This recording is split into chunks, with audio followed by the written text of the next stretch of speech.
really random, like the band, and then Coldplay. It's a pretty wide variety, to be honest with you, and I think that's always been the unique thing about being a band, is that the different backgrounds and influences that each member has in the group adds to that sound that nobody else can kind of recreate. So I don't know, we've always kind of had that wide variety of genres that have always influenced our sound and our music. Will you guys be doing any covers of any random bands at your show tomorrow? Maybe that might surprise people? I think so, yeah. Probably. Maybe. You have to go to find out. Yeah, you have to go to find out. Anyone else have a question? Go ahead. I want to know where you got the name from, both of you. Well, ours is a really bad story. It's, Mike's 300. Well, the name we had before Doc Walker was horrendous. Why are we going there? Well, because I couldn't handle it anymore. In Portage, there was only one drummer, really, because it's a small town. So he got to name the band and everything, because he had the only drums. And he called the band Freedom.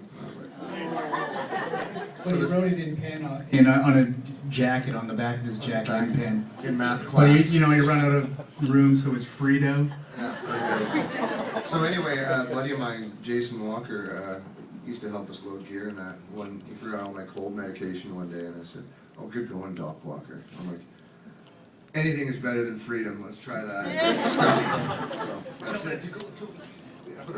We, well, since we're going back to first band names, we ran by the name 12 Gauge for quite a few years. Growing up in Grand Prairie, it was one of those things where being outdoors was part of life. And our first 8x10 picture, there was 7 of us in the band at the time in grade 11 in high school. One guy didn't have a shirt on; he had just an oil duster on and a 12 gauge in the picture. And we were at like an old cabin, so that was the whole theme. And then we decided to change it to Emerson Drive. I think it was in like '98 or '99. And Emerson Drive actually comes from a road outside of Grand Prairie called the Emerson Trail.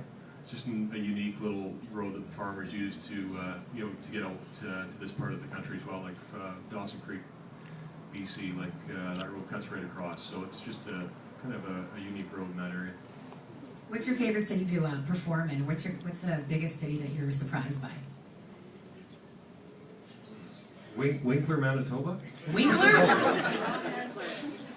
Cadillac, Saskatchewan.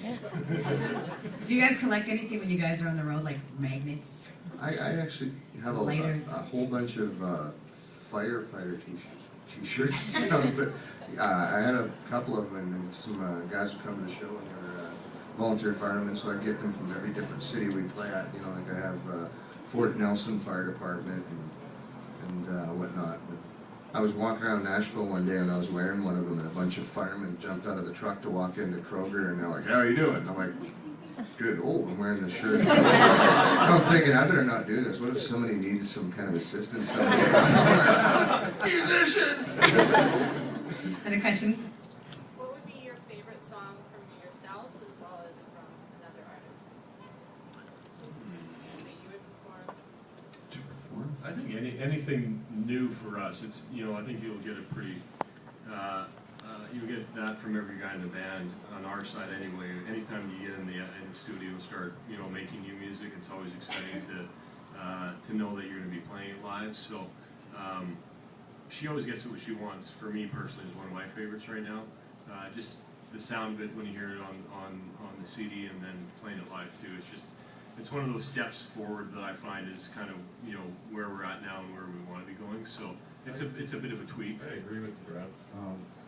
New songs are always much more exciting, but looking back on our first number 1 was Moments, and that song was very important to me. I mean, we were nominated for a Grammy for that award. We lost to the Eagles, so I'm pretty proud of that. I've got it tattooed on my arm, so it's an important song. Yeah.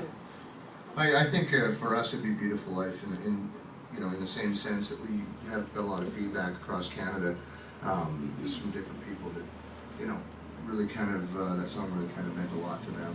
And so playing it, I think you can know those stories and how a song is affected and connected with an audience. That's why I like to play those. And if I could play one with another artist, I like Huey Lewis in the news. It'd probably be Power of Love, Back to the Future.